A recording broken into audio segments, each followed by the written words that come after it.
আবাবিল সমাজ কল্যাণ সংস্থার মানবিক উদ্যোগ মেধাকে উজ্জীবিত করি, আলোকিত সমাজ করি, এই মহান স্লোগানকে সামনে রেখে আবাবিল সমাজ কল্যাণ সংস্থা ধারাবাহিক মানবিক কার্যক্রমের অংশ হিসেবে ২ নং পুরুলিয়া ইউনিয়নের অন্তর্গত আমতলা খাদিমুল ইসলাম মাদ্রাসা ও এতিমখানার অবকাঠামোগত সৌন্দর্য বর্ধন ও পরিবেশ উন্নয়নের লক্ষ্যে একটি গুরুত্বপূর্ণ উদ্যোগ গ্রহণ করেছে।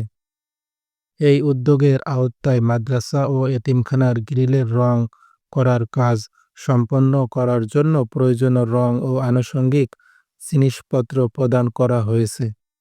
এর মাধ্যমে শিক্ষার্থী ও এতিম শিশুদের জন্য একটি পরিচ্ছন্ন, সুন্দর ও নিরাপদ পরিবেশ নিশ্চিত করার প্রচেষ্টা করা হয়েছে, যা তাদের পড়াশোনা ও মানসিক বিকাশে ইতিবাচক ভূমিকা রাখবে ইনশাআল্লাহ।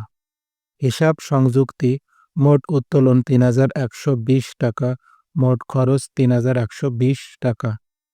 এই কল্যাণমূলক কার্যক্রমে যারা আন্তরিকভাবে আর্থিক সহযোগিতা ও সমর্থন প্রদান করেছেন, আমরা তাদের প্রতি গভীর কৃতজ্ঞতা প্রকাশ করছি। মহান আল্লাহ তাআলা যেন তাদের দান কবুল করেন, দুনিয়া ও আখিরাতে উত্তম প্রতিদান দান করেন, আমিন। আবাবিল সমাজ কল্যাণ সংস্থা আগামীতেও শিক্ষা, মানবিক সহায়তা ও সমাজ উন্নয়নে নিরলসভাবে কাজ করে যেতে বদ্ধপরিকর।